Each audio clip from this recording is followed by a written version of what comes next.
Hi, Carlos. Hello. Can you Hi. do you have the camera now? I do. I see myself. You Yeah, don't see? nice. Very nice. Very nice. I like the background. Cool. Thank you. Fernando? I'm here. All right. Hi, Fernando. How are you? Hi, Carlos. Hi, Haji. What a Hi. pleasure to be with two most important persons in the world. I know Haji is for sure. I don't know about me. So But Fernando, I'm reading Satya's book, Hit Refresh, which is really Amazing. it's an amazing book, an amazing story. I mean, it's not very many people know. Yeah. The It's very, and for us internally, we have a book with his notes, what he thinking before write the book is amazing. Oh, really? It's a separate book, like a separate document? Yeah. Oh, wow. Yeah. That's given to every Microsoft employee? Yes, especially the leaders, they have received this book to understand his culture, his spirituality, where is he's looking for, to help us to be like him, to be part of this journey of transformation, to be a healing organization, as you mentioned in your book. And he's the track record in 6 years of value creation, in addition to a culture and making it a meaningful workplace. I mean, what he has done with the market value. Yep. It's incredible, right? 1.1 trillion of market cap. And confirms the approach that you and other thinkers talk about. If you include love, purpose, and the right inspirations in the right place, the things is moving. The things are going to move. And Microsoft is not a company we associated with those things in the past. Yeah. Certainly not under Balmer, and also not me under too. Bill Gates. It was more a technocracy and a driven organization. But yeah, none of this. So it's just it demonstrates the power of all of these things. It's wonderful. Yep. You've been there for a while, so you experienced Steve Ballmer's leadership as well? No, I'm new in the company. Oh, you are new. Okay. Yeah. I came from a cosmetic company before, Natura. Oh, yeah, I know Natura. I've spoken at Natura, actually. Yeah, it's a great company. Yeah. I've been to their headquarters out near Sao Paulo. Yes. Yeah. And they are one of the considered one of the most humanized organizations here in our region. Yeah. Yeah, it certainly is. Very nice. Shall we get started? Because you blocked 1 hour. Yeah. So tell me about the audience here and. Perfect. We are not so many so far. We are, as in the audience, we're 4 attendees. We have people from Microsoft. We have people also watching on YouTube. YouTube, because I'm live streaming on YouTube. Okay. We don't know how many are on YouTube. No, not now. Let me just check. 3. 3 people. Wow. Okay. Yeah. It's early. It's early to also in Brazil, so I don't know. But you wanna wait a little bit? Wait on a bit. Yes, I guess 5 minutes is fine. We can wait a little. 5 minutes. Well, I mean, the other option is to reschedule at a time when you're able to actually reach more people. I mean, the rest of the summer is pretty open. So. Yeah, I mean, I'm going to record as well, Raj, if you don't mind, and then I can pump this on social media. Okay. And sponsor it.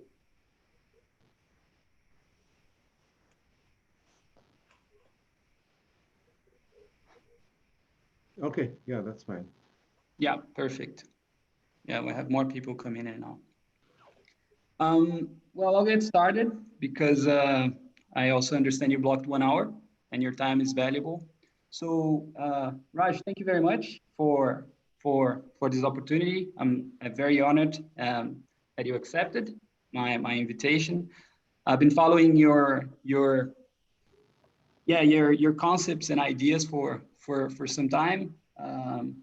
The reason why I created this project here called Evolve is also for personal reasons. I believe there's a need in the world for better content.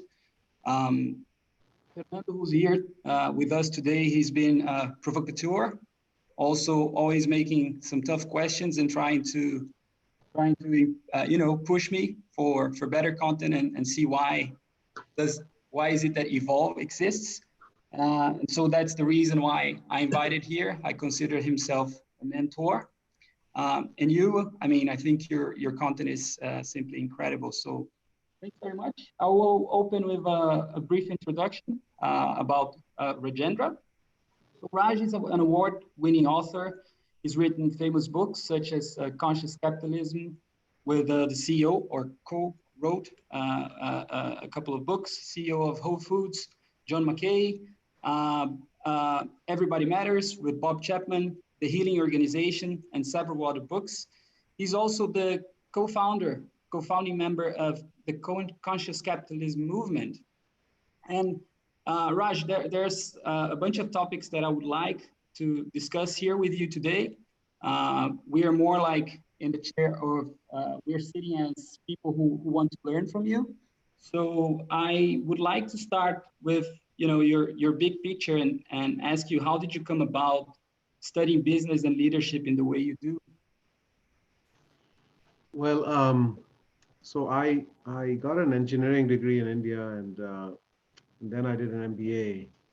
Um, and I had lived in the US as a child, but I had did not think that I would be coming back here. But then, somewhat accidentally, I discovered I can do a PhD in business. Some of my friends were going to the US Information Agency for that one day, and I just said, "Oh wow, I didn't know that, so I'll come with you." So, from that group of 7 or 8 people, I'm the only one who ended up coming. So it was somewhat accidental, I would say, that I ended up coming here to get a PhD. It was not part of the vision or plan. I was not even thinking long term. I was just thinking, what is the next thing I can do to get a job and earn a living? And then I did a PhD in marketing from Columbia. And I soon realized that the way we talk about business and the way we talk about marketing and the way we practice marketing actually doesn't really serve people. It really uses people. And the amount of money we were spending on marketing also just shocked me. In the US, of course, it's the most heavily marketed culture in the world by far. And I just saw the volume of sales and ads and coupons and junk mail in your mailbox every day. And, it's just like a lot of frenzy. And I said, wow, what are we spending? What are we getting? What's the net impact of all of this on people, on customers, on companies, and on society? So that became the focus of my research for about 10 years, academic research.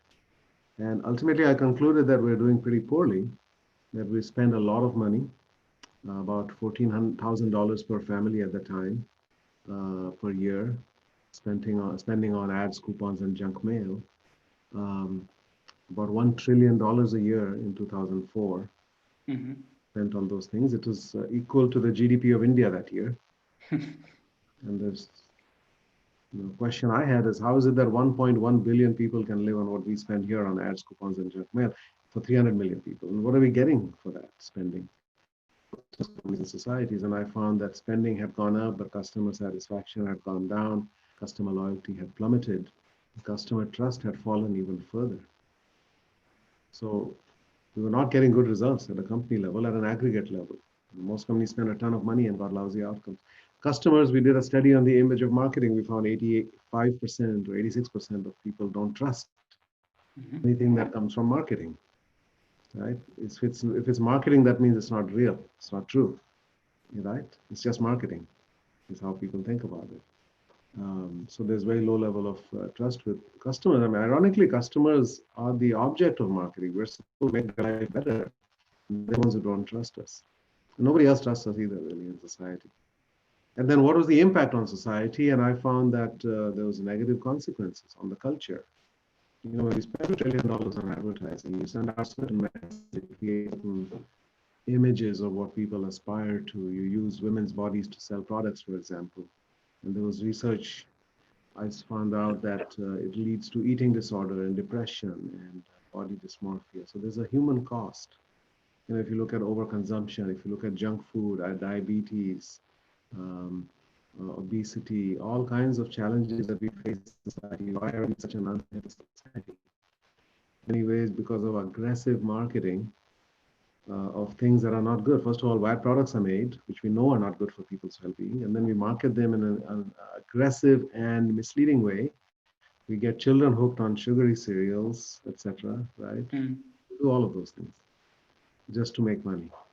And so I had a lot of deep dissatisfaction. I was almost ashamed of being a marketing professor.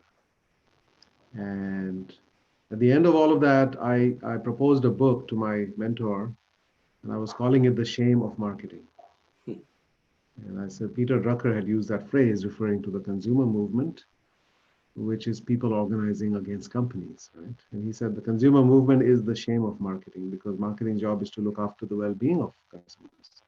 So if they have to organize against you, right, just like I think a strike by employees in a way is the shame of management, or low employee engagement is the shame of management in a way. So I was going to write a book about everything wrong with marketing. And my mentor, fortunately, gave me good advice. He said, people would rather hear the solution and not the problem. Mm-hmm. So, do we have a solution to offer? We know there's a big problem. Can we focus? So that was a simple but important insight. So, I just turned that project around. I called it In Search of Marketing Excellence. And I said, let's find companies that spend very little money on marketing and yet have outstanding customer loyalty and trust, because the norm is the opposite of that. People spend a ton of money, 500-600 million billion dollars, and yet their customer loyalty and trust are low. Because you can't really buy loyalty and you cannot buy it. So we started to look for companies where that was the case, and we found Whole Foods and several others off the bat, and we started to study them. And we quickly discovered that not only did customers were loyal and trusting, but so were employees to those companies. And suppliers were loyal to them and had long-term relationships, communities embraced them. So it's like all the stakeholders were connected emotionally and in business terms with these companies. And you said, wow, what is it that causes that? And that's without spending much money on marketing, etc. Then we found that they had a purpose. There was a reason why these companies existed.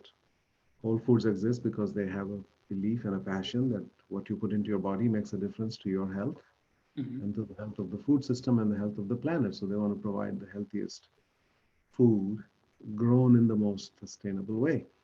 And that purpose is what attracts employees, attracts investors, attracts customers, attracts suppliers, and communities want that in their locations. So the sense of a higher purpose that becomes kind of the glue that holds everybody together, but also a compass that points them in the same direction. So all the stakeholders are now, they're not against each other, they are with each other because they believe in the same thing, right? Because if you don't have a shared purpose, then literally you are at cross purposes. Every stakeholder then wants to maximize their own value.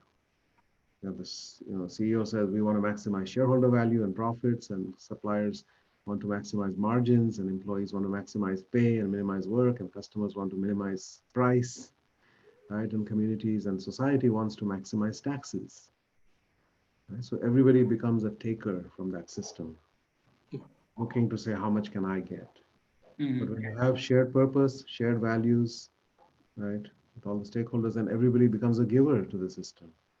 Everybody says, how can I make this a bigger part of the world, right? Everybody wants to contribute. And it's a spiritual principle. The spiritual ideas are woven throughout all of these things. So one of them is better to give than to receive, and that the more you give, the more you ultimately receive, right? And so in order to win, you have to give, give, give. And when all these stakeholders give, the research, my research and others shows that everybody wins at a much higher level, right? Employees are happier, customers are happy, but investors do far better in firms of endearment. So that book, Shame of Marketing, became In Search of Marketing Excellence, then became ultimately Firms of Endearment. And we had 28 companies that fit this broader picture. And the financial analysis we did at the end, we didn't use financial analysis to select the companies. We discovered purpose and stakeholders and caring leadership and a culture that people love going to work. We used those criteria to select the companies, and then at the end we said, how do they do financially? expecting that maybe because they're paying their people well, some cases double their competitors, their frontline people, and they're investing in customer care, and they're investing in the environment, investing in communities, paying taxes at a higher rate, paying their suppliers well. We said maybe there's less left over at the end of the day because investors get paid last. And we said maybe investor returns are modest, but total value that they're creating in society is much big, much greater. We were prepared to make that argument. But actually what we found was investor returns were dramatically higher. 9 to 1 over a 10-year period, 9 times, 900% greater. We were shocked. We went back and redid our analysis. We thought we probably made a mistake somewhere in our analysis. And how is it possible? Because we're told there is no free lunch, right? We have this mindset that everything in life is a zero-sum game. If somebody wins, somebody else has to lose. And what people don't realize is that business is the ultimate win-win game. Everybody can win when you do business the right way. That's the magic of capitalism and free markets, really. If you do it the right way, you create value way more in excess of what you put into it. And it's sustainable forever, really, if you can keep doing it the right way, right? So that kind of became then a compelling story to say the way to do business more humane, more sustainable, more caring, more meaningful, more fun, more joyful. But it's also actually results in superior financial value creation. And therefore, there is no case to be made for the alternative. Because the alternative, we know, focuses on profit maximization. And as a result, it squeezes people, the employees, it tricks, manipulates customers, externalizes onto society, it damages the environment and future generations, all to make as much money as possible for this quarter. And we know that that cost of doing business, the human and planetary cost of that traditional way of thinking is way, way too high. And we cannot afford it anymore. We have come to a point of no return because all of our ecosystems, etc., are at the breaking point. People are at the breaking point. You see with all these protests, not only racial injustice, economic injustice, 40 years without income rising for working people, populist movements in Chile and all over Europe and here. And, it's just reflecting the anger and the angst of people. So that's a long story. I think ultimately for me, it was finding my own purpose because I didn't, back in the 80s, nobody talked about purpose, or 90s even that. So it wasn't, you want, like today, every kid knows, oh my God, I have to find my life purpose. Those days, your purpose was to make sure that you can pay your bills, right? But I knew what I really found very painful. Joseph Campbell, who wrote about the hero's journey, right? He said, you have to follow your heartbreak and you follow your bliss. And somewhere in there is your purpose. What gives you greatest pain and what gives you greatest joy, right? Those are hints to what is your true purpose in life, to reduce that pain and to bring that joy. I was following my heartbreak for about 15 years in my research and my writing. And as a professor, I didn't believe in what I was teaching, but I didn't have an alternative to teach. The same thing that I had to teach, right? And then when I did the research and and then we started the conscious capitalism movement after Films of Engagement came out because the Whole Foods CEO read the book, loved it. We met and we decided to launch the movement. In the process of writing that book, I remember distinctly, it was June actually of 2005, so 15 years ago almost exactly. I was writing the stories of some of these companies and what they were doing for their employees and the families and communities and customers. And it was so moving to me that I was literally in tears as I was writing. I told my co-author, I said, I've never had tears of joy connected to my work. Most people can feel anger and frustration connected to work at times. Very few people get to experience tears of joy connected to work. And I said, wow, I think my purpose just found me. This is what I want to dedicate the rest of my life to. This is a story of business worth telling.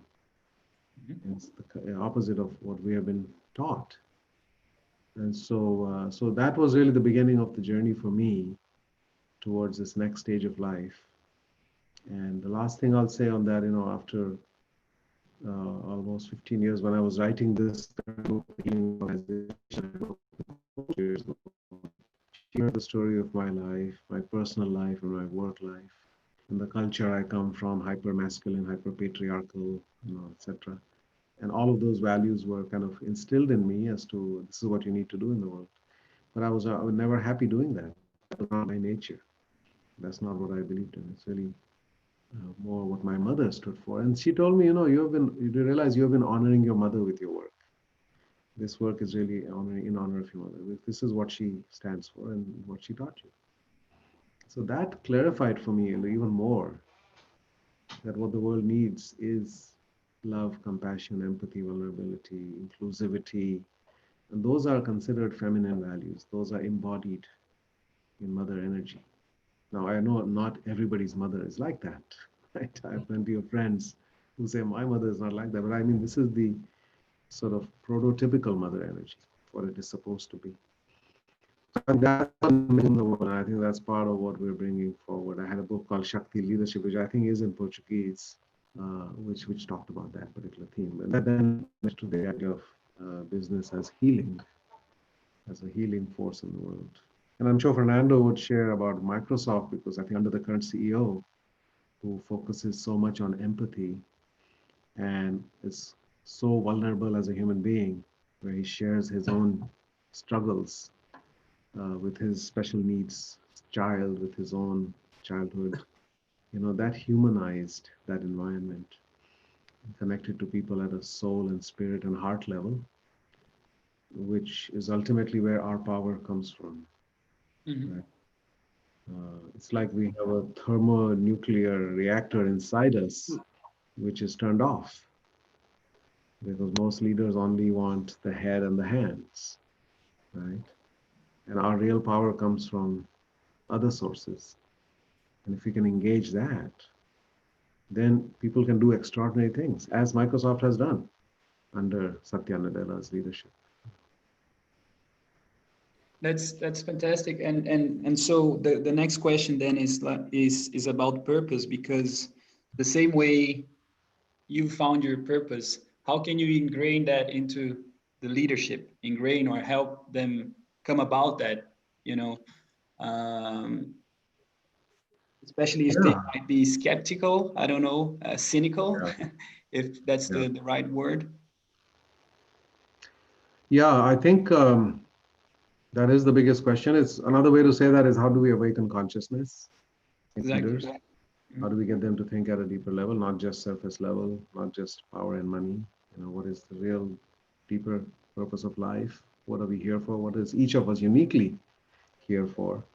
And I Mhm. think for that, that's really part of my exploration as well. I think for me, the purpose kind of hit me because I had a certain receptivity to certain ideas. There's an expression that ideas are looking for a place to land, right? They're floating out there and they will land on a receptive, place. So the fact that, in a way, I was chosen through that work and these ideas or this came to me, there was some synchronicity there, helped me discover my purpose. And and then have had recently, as that journey began, I've had to kind of go back and reconnect to who I am, Mhm.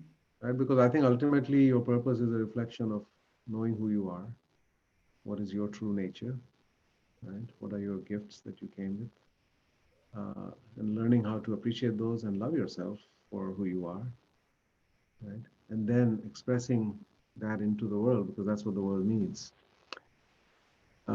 And I think for me, for a while at least, I bypassed the first two steps in a way, and I found what the world needs and what I just knew that it felt right to me. Right? Somebody else would have looked at that same data and not had the emotional reaction to it. Right? So it found something in me, and then lately, then I've gone back and thought about it, and that's actually will be my next book, which is what is that journey, the path? What is the path to inner peace and healing and a life of purpose? And if you have to do it in a systematic way, you would actually start by going inward and understanding yourself. So know yourself, love yourself, be yourself, express yourself in the world, etc. There's about 8, 9 steps that I have in there. But like I said, the journey can start at any one of those places, and then you can fill in the rest. And then it just becomes deeper and deeper.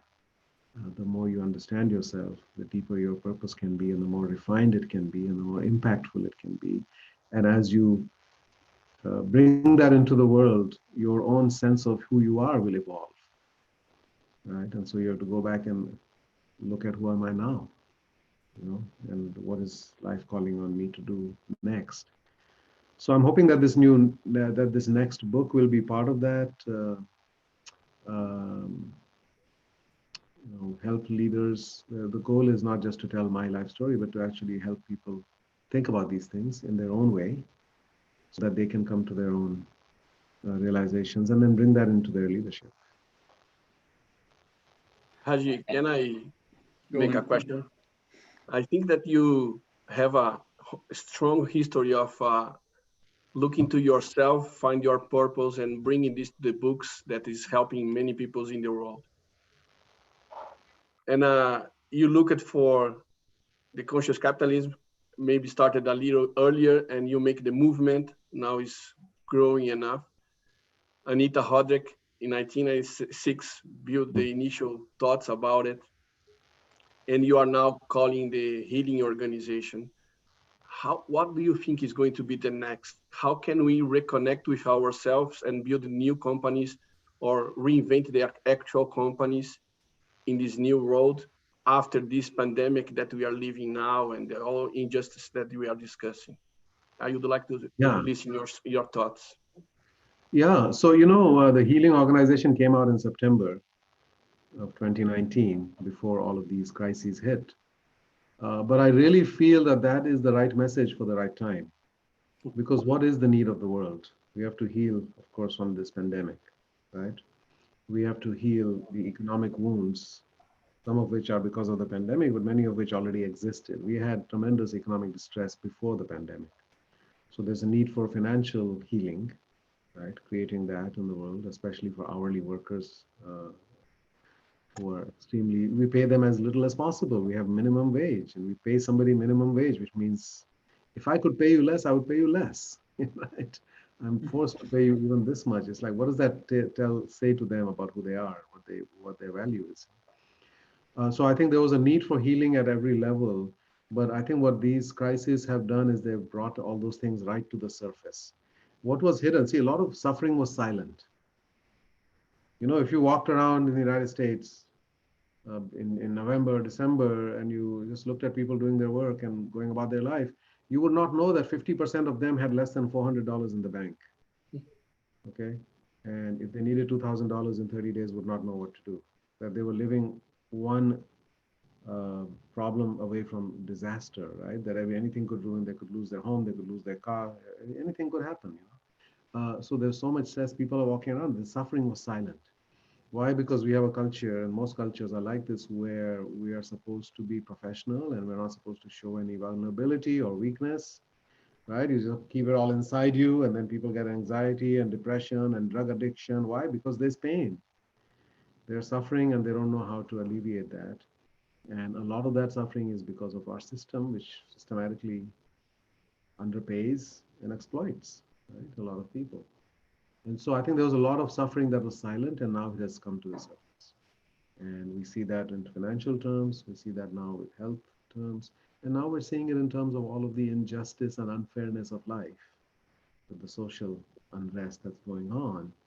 And in this country, 12% of the population is black, 13% is Latino, and about 70% is white. So for the most of the people, that suffering was invisible, and they discounted it. Said, "Oh, that slavery was over 155 years ago.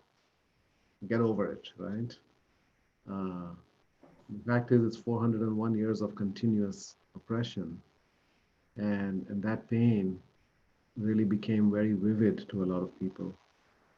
And I think it stands for many other people's pain too. I mean, that's the most intense pain, but certainly there's deep pain for many people, Latin immigrants, right? There's tremendous pain for the native population of this country that got decimated and today is living with extreme levels of poor health and diabetes and alcoholism and many other conditions. So there's just a lot of suffering that exists out there. And the message that business work does not have to add to your suffering, it actually can reduce it. That is a radical idea for many people. They think work means stress. They think work means burning out.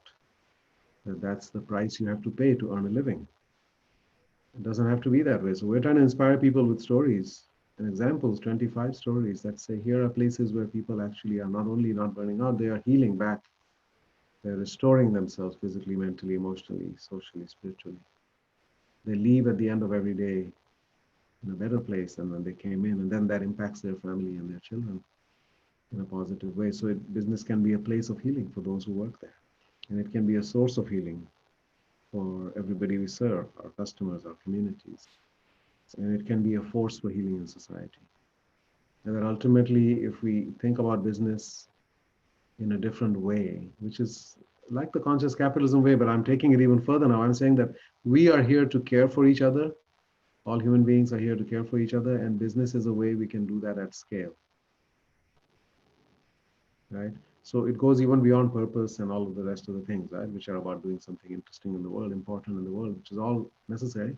But deep down, if you go deep to the core of it, it's about us caring for each other. In a free society, governments are not supposed to take care of us. Right? If you grow up in a communist world, etc., and supposedly you go from your parents to the government becomes your parent for the rest of your life. Make you work hard, but suppose they're supposed to. But in a free society, and that doesn't work. We know that causes a lot of suffering. In a free society, governments do not do that. Businesses are given the opportunity to meet our needs, which is a way of caring for us. Uh, but with that comes a great responsibility. So if you do that in a way that is self-serving, that simply views customers and employees and others as objects to be used and um, for your own benefit, right? That I'm going to use all these people to achieve my own goals to make money, then I'm going to cause suffering on them. I'm exploiting my employees and exploiting my customers. But if I view them as human beings to be served and taken care of, and that gives me deep satisfaction, and I'm going to express my own purpose through my business to serve them, then that'll bring healing to them and to me. And I think that's the turnaround that we need. So when you say, what is the next thing? To me, the next metaphor, stories are powerful and metaphors matter.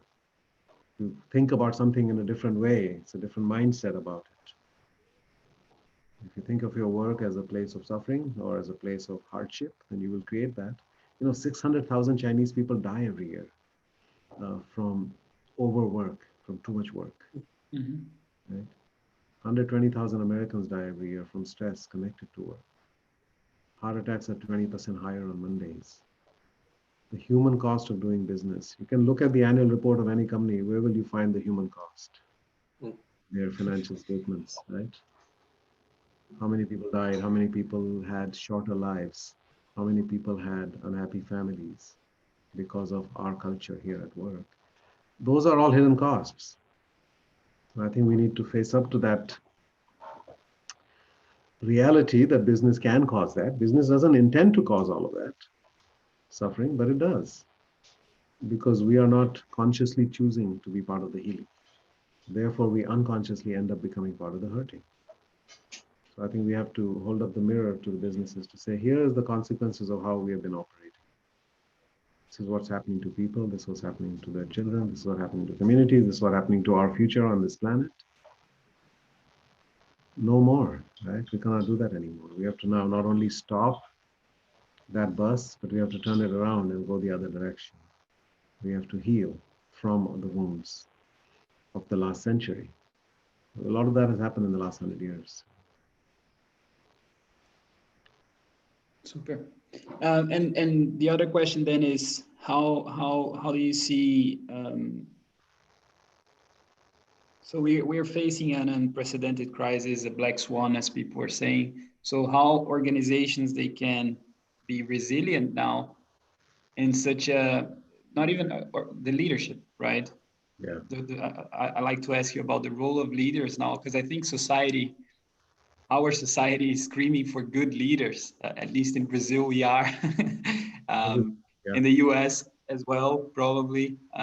There's a lack of good leaders. And Yes. so, how do you see that? Especially from the organization standpoint, which is they have to survive. And I think a lot of companies, they are worried about that. Yeah. Well, so it's really not just one black swan, but multiple black swans, right? It's like a family of black swans has descended upon us. And black swans will become more common in the future Mm. with climate change, with extreme, you know, hurricanes and tsunamis, but also pandemics. Because of the way we produce our food, our animal factory farming systems, where animals are tortured and also kept in close proximity to each other in cages, etc. That's breeding ground for all kinds of viruses that will ultimately, migrate. So we have a lot of potential, problems that are coming in the future. I think the word you used is right, resilience. How do we as businesses become able to cope with these kinds of turbulent events that will happen? The fact is that what we have been doing in the last, certainly in the last 12 years since the financial crisis, but even longer, is partying like there's no tomorrow in a way. Businesses have been actually quite profitable and growing, and they are at a 12-year bull market. Uh, and corporate profits, what have we done with the profits we've generated? We have used 93% of them over a 12-year period, and some years more than 100% of those profits have gone to dividends and share buybacks, which means there's very little that we are investing for the future. There's very little that we are retaining, right, as part of our cash reserve in case there's a downturn in the market. So investment in R&D is down, investment in capital expenditures is down 50% on those two things. And as I said, cash reserves are minimal and debt is extremely high. Mhm. These are highly leveraged. Interest rates have been low, historically low, and so people have borrowed money. There's something, I think in 2015, 16, the S&P 500 companies collectively spent 105% of their income on share buybacks and dividends. More than 100%. In other words, they borrowed money, right, to buy back their own shares. And that is a way, self-serving way to reward executives and today's shareholders. It increases the share price without actually creating more value, because the price earning ratio goes up because the number of shares goes down, right? And therefore your stock options become more valuable. I mean, I think it's almost legalized theft in a way, Mhm. because you didn't create a stock option is given to you to create authentic value for long-term shareholders. And that also we can argue that has done more harm than good, actually, the use of stock options. But okay, that's the purpose of it. But when you manipulate the thing to get the stock price to be higher, even though you didn't do anything more to generate more value, and now you're taking more, right, from that, that is wrong. So I think building stronger balance sheets is going to be very important. Um, if you look at the U.S. airlines, the three major airlines, American, Delta, and United, they all have been highly profitable in the last decade, but they've all also bought back their own shares at an extremely high rate, and they have piled on debt. And as a result, when this pandemic hit and air travel plummeted, literally within a month, they were looking at bankruptcy. They would not be able to meet their debt obligations. They cannot pay, they don't have money to pay interest on their debt. And if it was not for the government bailout, American, United, and Delta would be bankrupt. Right? Now, Southwest Airlines, which is a more conscious company, did not do that. They have significant cash reserves. So they were strong and resilient. They didn't lay off anybody. They were able to get through this. So one of the things when we talk about stakeholders is we talk about society and partners and investors and customers and employees and the environment and all of that, right? Those are all important stakeholders. But most is the company itself. The company is its own stakeholder, just like each of us is our own stakeholder. If we don't pay attention to our being, our own health, our own growth and development as leaders, then we cannot impact other people in a positive way, right? So serving others begins at home. You have to first, you cannot give what you don't have, right? So you have to make sure that you are able to do what you want to do in the world. Likewise, companies have to look at themselves as their own stakeholder, and nobody is speaking for the company because the CEOs, etc., are all looking to, as I said, war shareholders between themselves. So I think that's one thing we have to build that resilience. And the other side, as you said, leadership is critical more than ever.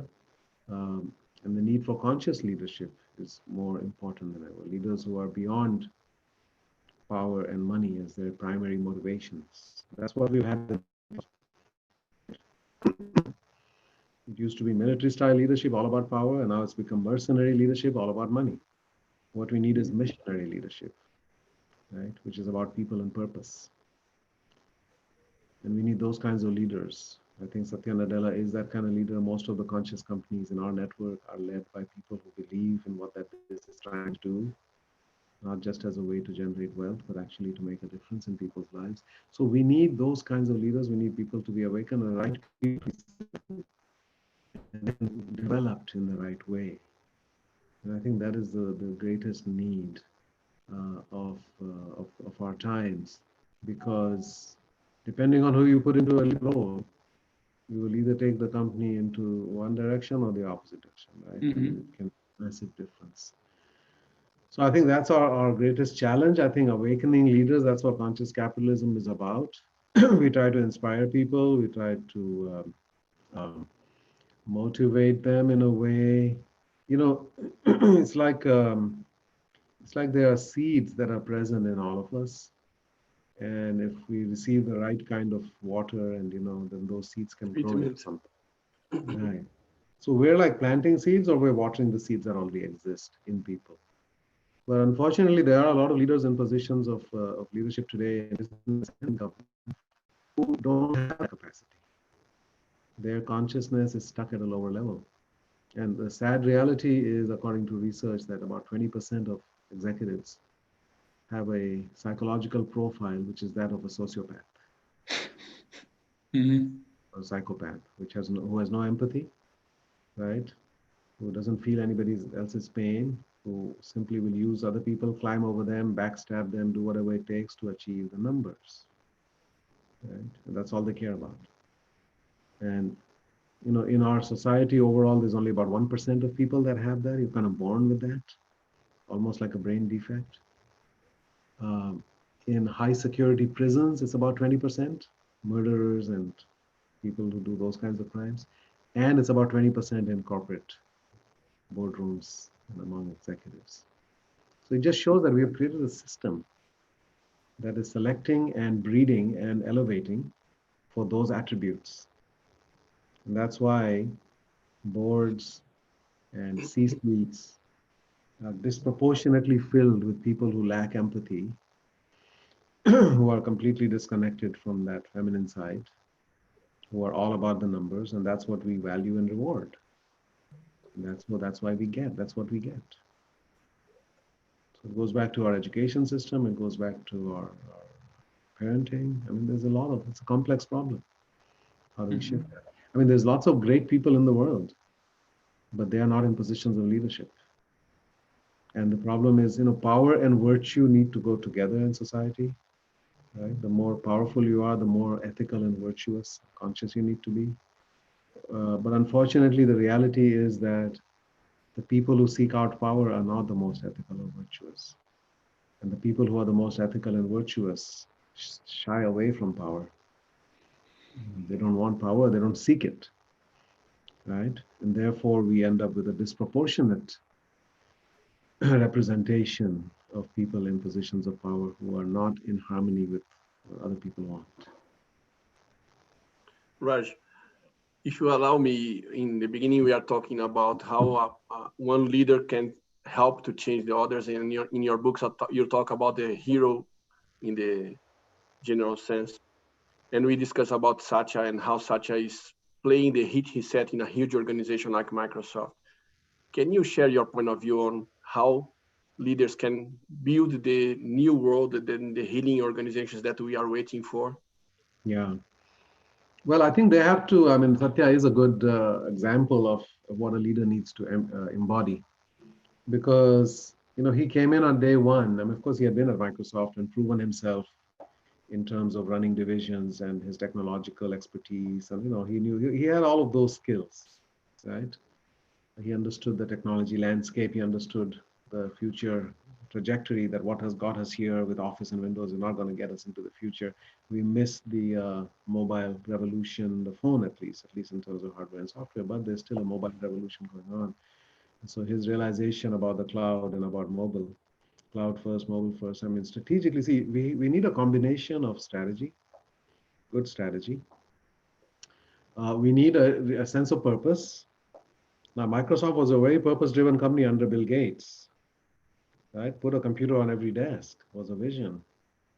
That was sort of a breathtaking vision at the time. There were no computers on any desks, right? And but the fact is that within about 20 years, Microsoft started in 75, right? And Gates stepped down in 2000 or so, 2000 or thereabout. We achieved that, right? So Microsoft is a rare company that achieved its initial purpose. And then under Balmer, they didn't come up with a new purpose. Under Balmer, it was all about maximize revenue and maximize profit, right? So under Gates, you went from 0 to 250 billion in market cap over 14 years. Under Balmer, you went from 250 to about 300 in 14 years, right? And And Microsoft, now, uh-huh, yeah, and now, and now you went from 300 to 1.4 trillion in 6 years, Mhm. right? Under Balmer is the most, because Gates, so there are three things, right? You need strategy, you need purpose, and you need a culture of connection and caring and empathy. Under Bill Gates, you had strategy and you had purpose, but the culture was pretty toxic even under Bill Gates. He was known for yelling and shouting at people. That's the stupidest thing I ever heard, right? When he didn't agree with an idea, etc. People were afraid. They admired Bill, but they were afraid of him. So there was a whole culture that everybody's like Bill. Everybody becomes a mini Bill, right, in that organization. But that worked for the time, right? And it wouldn't work forever, but it certainly worked for a time, and it achieved great things. Strategy was, he was very shrewd. The way he partnered with IBM and others, and he did a lot of things that created the world that we are in. And then under Balmer, you did not have a good strategy, right? It was all about just Windows and things. He missed the whole cell phone revolution. Windows Phone didn't go anywhere. He acquired Nokia. That was a lousy acquisition. So poor strategy, right? No purpose. A purpose that had expired. It was done. Like, okay, that doesn't motivate you anymore if it's already done. And a lousy culture.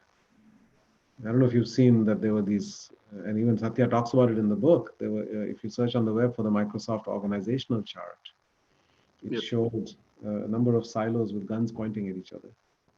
Right? And that was the culture under Palmer. yep, Every division was told, maximize your revenue and show me the numbers. And anybody who wanted to say, I want to work with that other division to do these interesting things, he would say no. Right? People were afraid to bring ideas to him for collaboration and innovation and so forth. And so it created a very toxic environment. And the whole culture was about envy and competitive frenzy. It was about destroying the competitors. Right? They would have meetings where they put a logo of the competitor, the biggest competitor that year, and they would take a sledgehammer like Steve Ballmer on stage would be jumping and destroying that logo, creating that kind of competitive zeal. And as Satya said, envy, like, oh, how come we don't have what Google has and we don't have what Apple has, right? With the iPhone and everything. We want, we lost, we missed that. So that's envy, trying to emulate those two by Windows Phone. And then there's the competitive zeal, trying to basically destroy competitors. Those are not the fuel to create a great company. You have to have your own inner vision of what you're trying to create. So I think under Satya, you've got all three. So Gates had 2 out of 3, Balmer had 0 out of 3, Satya has all three. A renewed strategy, which is really smart. And he's taken the cloud business from 0 to 50 billion in revenues in 6 years. He's made Microsoft depending on which day you look, it's either Apple or Microsoft, which is the most valuable company in the world. So great strategy, a renewed sense of purpose around mobile and cloud, and also I think there's an articulation of that in the book, enabling people to realize their potential and so forth. And of course, a culture. For the first time at Microsoft, there's a humanized culture. And he modeled that on day one. The first meeting he had with his leadership team, he went away on an offsite. He brought in an outside person uh, to help facilitate that meeting, and he got everybody to connect to each other at a human level, starting with him, sharing his own journey, his own challenges, his own special needs child, his own sister who died when she was 1.5. Everything about himself. Everybody connected with that. And then they were able to function as a team, as a cohesive team. And the results are plain to see, right? So it's a combination of those things, I think, that ultimately the purpose, the strategy, the culture, all of those things have to come together. Um, yeah, it's more like thoughts here. So in Brazil, like in the US, we have uh, a very serious issue with racial issue, right? Blacks who've been, yeah, throughout history, living in favelas, and they suffer. Obviously, they have less opportunities. And I'm trying to make a parallel here with people with fewer opportunities in lives. They have to struggle a lot.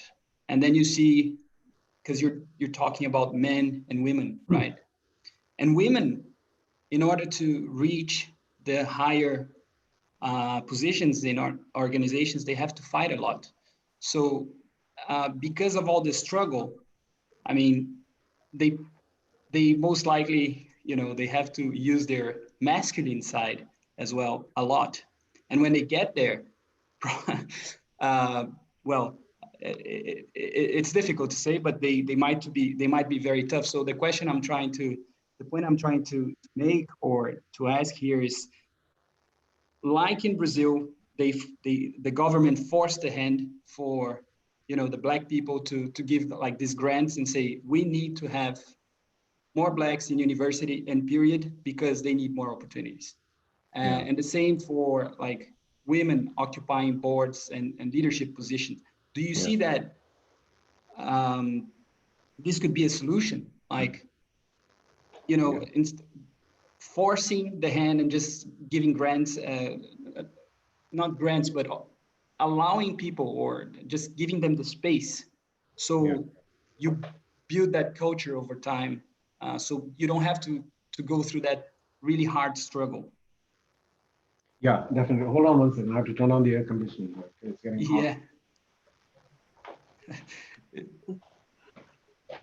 it's really funny with that background.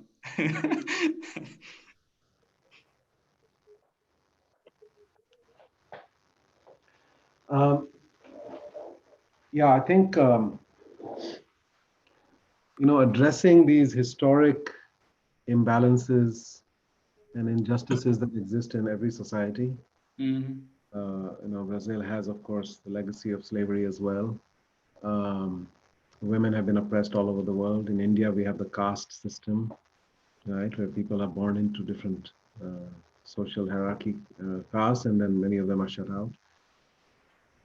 I think the way forward, part of it is the mechanism that you described, right? That we have to provide assistance as well as support and requirements that women be this percentage, etc., quotas and so forth. I think part of that's affirmative action, as it's called. But I think before that, you also have to have acknowledgement and healing. Mhm. I think the missing piece there is, South Africa had the Truth and Reconciliation Commission, right, after the end of apartheid. And it starts with truth, facing up to the truth of what has happened, right, acknowledging it. And it's not only for the people who are oppressed, but the people who were the oppressors. They also have to acknowledge, right? And even though they personally did not own any slaves, but they're part of a system that did. So they have ancestral guilt of a certain kind, and then ancestral trauma for other people who were enslaved. And for that to heal, so we have to come together today so that we can heal. those ancestral trauma and the ancestral guilt. So I think there's some version of truth and reconciliation. Even in the US now, in Congress, there's a bill to create a commission, which is about that. Because we have slavery, we've got the Native American population here that was decimated. We have, of course, big parts of the US were actually owned by Mexico, right? And we took it from them. So there's just a lot of history of running over people and oppressing people. So we have to acknowledge those past wounds, and then not only stop the practices that are discriminating, but actually do what we have to do to reverse centuries of discrimination, which means offering opportunities, right? I think every company that I know right now is looking around saying, oh my God, we don't have black people on our boards. We don't have enough leaders. Even I'm on the board of a company that we said, okay, what's the percentage of people we have at every level, right? In the stores, but in management and in executives. And how do we change that? You know? It's going to become a really urgent question. That we have to affirmatively do what is right, not just stop doing what is wrong. And we also have to acknowledge the past injustice. So, you know, in the book I talk about we need to heal the past, the present, and the future. And the only way to heal the past is in the present today, we can do things that make up for what happened in the past, right? And we can heal the past today, and we can heal the present today, and then we can set into motion things that will continue to heal the future. The moment of action is today, as it always is, right? So I think that has to be addressed, and that has to be done. Within companies, there is another kind of racism, which is really the hourly workers versus the salaried workers. You know, in the US, about most companies, 85% of people are now paid hourly. Overall, in the economy, it's about 67% of people are paid hourly. And most of them don't get good benefits, right? Healthcare, retirement, sick leave, maternity leave, all of those things. You know, you don't get that. There's no job security. So companies, and then when companies have programs for wellness and leadership development and all these kinds of things, those are only available to the managers and the salaried, you know, professional sector, college educated, etc. And so I think within companies, we have to create conditions. So we have in the healing organization, we have a chapter, a book, a story called the Parable of the Pothole, which is about that. A company where they looked at the disparity between the hourly workers and the salaried workers. Right? And they say, wow, life is so different. And how can we improve life for the vast majority of people who work here? Right? And that includes financial, but also includes treating them in a different way and helping them through life. So I think we have to create a new social contract at a societal level, but also within companies. You know, if companies simply took care of their people and paid them well and design a business model around that, it is possible. It can be done. There are companies that are doing that. You know, HEB is a store in Texas, a grocery store. They pay much better than Walmart. Yet their prices are lower than Walmart. Okay. They're the most loved company, 20 billion. They're also in northern Mexico. And they were founded by the grandmother of the current chairman. And the instructions to his leadership team is please pay our people as much as possible. We should pay our people as much as we can, not as little as we can. See, most companies, they try to minimize payroll. Why? Because when you minimize payroll, you maximize your margins. People are a cost to be minimized. And they're saying, no, people are lives to be invested in. And let's figure out how to pay them as much as possible and still be a profitable business. And so I think that if companies do that, then the government doesn't have to do as much. There's still a role for government, but we have to start taking care of it. Most of those people are working in companies. Perfect. I think we are almost on to 1 hour. And last question, Fernando, would you like to have the honors? I have one here. As you are an inspirational leader that gives us guidance for the future, in your thoughts, how do you think that we need to use this decade to prepare the new world for the 2030 agenda and prepare the world for a new, better world with the human in the center. Yeah, I think this is the decade of truth, or the decade of, what they call the moment of truth. This is when the future of humanity depends on what we do in this decade.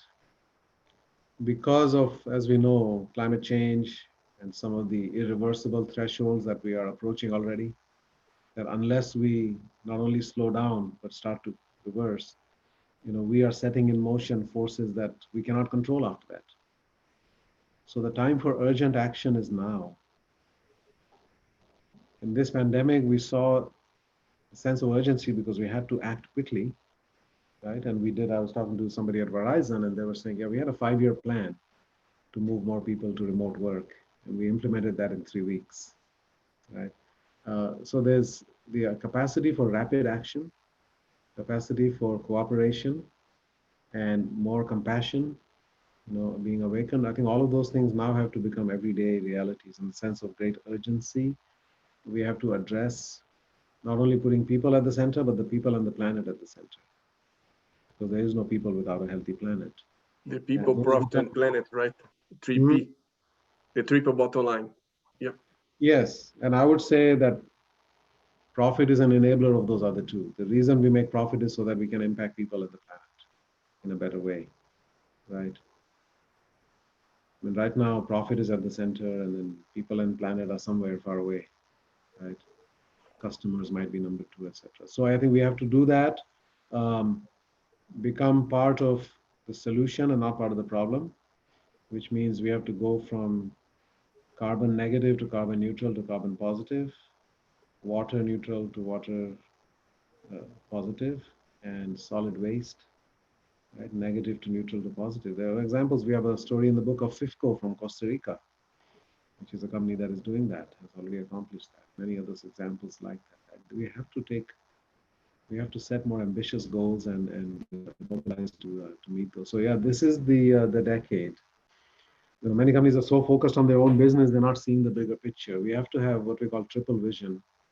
So about healing me, serving me, and changing the world simultaneously. We have to be working on all 3 levels at the same time. Perfect. Thank you. It's been fantastic.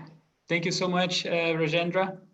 Thanks for this talk. Fernando, thank you very much. This was Rajendra Sisodia, award-winning author, professor. What I'm going to do now, Rajendra, I'm also going to make a podcast out of this. So it's going to be like a full package of content. It's going to become an ebook, and then we're going to redistribute on social media. As I told you, we're going to pump it. Okay, sounds great. Great to meet you, Fernando, and thank you, Carlos, for organizing this. Absolutely. Thank you, Reggie. Thank you for the books and for the inspiration for all of us. You're very welcome. Thank you. Take care. Thank you so much. Thank you. Bye. Bye-bye.